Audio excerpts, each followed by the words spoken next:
नमस्कार दोस्तों, हम आरपी वर्मा भोजपुरी राइटर आप सबके समक्ष भोजपुरी सॉन्ग लेकर डाले हैं और ये सॉन्ग हमारा रिकॉर्ड हुआ है। और अगर ये गाना आपको अच्छा लगे तो हमारे इस गाने को लाइक करें, कमेंट करें, शेयर करें। और हमारे भैया का ये चैनल है official RP Verma Bhojpuri writer, और इसे अभी तक अगर सब्सक्राइब नहीं किया तो सब्सक्राइब कर लें और बेल आइकन प्रेस कर लें, जिससे हमारे नए नए रिकॉर्डिंग वीडियो आप तक पहुँचते रहें।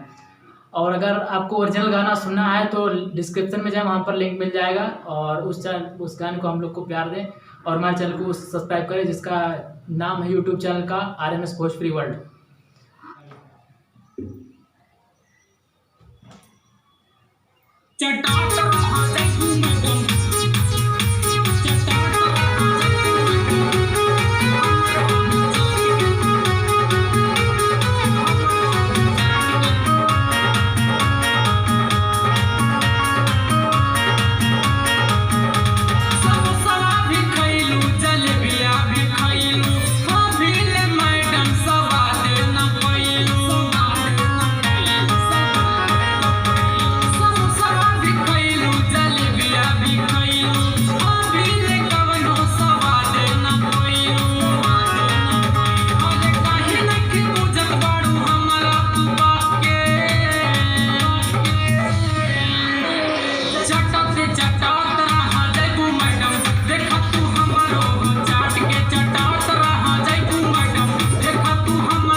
मिलते हैं अगले वीडियो में। अगला वीडियो रिकॉर्ड होता है जैसे कि हम लोग तुरंत डालेंगे, आप सब एंटरटेन करेंगे उससे। ठीक है, धन्यवाद, बाय।